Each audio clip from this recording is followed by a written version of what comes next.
Interaksi sosial merupakan salah satu ciri dari kehidupan manusia. Ada banyak sekali bentuk-bentuk interaksi sosial dalam masyarakat. Nah, sekarang kita akan membahas tentang interaksi sosial asosiatif. Interaksi sosial secara asosiatif memiliki sifat positif, artinya proses interaksi sosial yang cenderung menjalin kesatuan dan meningkatkan solidaritas anggota kelompok. Yang pertama, ada kerjasama atau cooperation. Kerjasama adalah suatu usaha bersama antar individu ataupun kelompok untuk mencapai kepentingan dan tujuan yang serupa, serta menyadarinya bermanfaat untuk dirinya atau orang lain. Kerjasama berorientasi antar individu terhadap kelompok atau in-group, dan individu terhadap kelompok lainnya atau out-group. Nah, sekarang kita masuk ke jenis-jenis kerjasama. Yang pertama, kerjasama bargaining.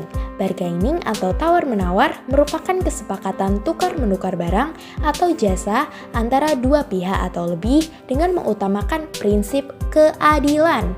Kemudian yang kedua adalah kooptasi. Proses penerimaan unsur-unsur baru dalam kepemimpinan dan pelaksanaan politik untuk menghindari konflik yang bisa merusak suatu organisasi. Contohnya, pergantian pemimpin atau kebijakan yang telah dilakukan oleh pemimpin tersebut. Kemudian ada koalisi, yaitu kerjasama antara dua organisasi atau lebih yang memiliki tujuan yang sama.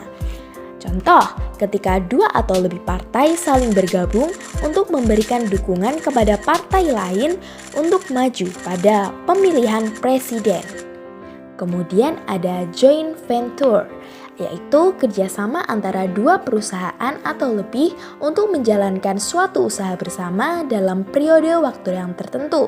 Contohnya, biasanya ini terjadi antara perusahaan luar negeri dan perusahaan dalam negeri. Kemudian ada gotong royong, bentuk kerjasama yang dilakukan untuk mencapai kepentingan bersama. Masyarakat melakukan tindakan tersebut secara sukarela tanpa perintah ataupun tekanan. Kemudian ada spontan, dilakukan secara tiba-tiba tanpa perintah siapapun. Contohnya menolong orang ketika terkena musibah. Kemudian yang terakhir ada langsung, yaitu hasil perintah dari atasan atau pengawas. Contohnya seorang guru yang memberikan tugas kelompok kepada muridnya. Nah, itu tadi jenis-jenisnya.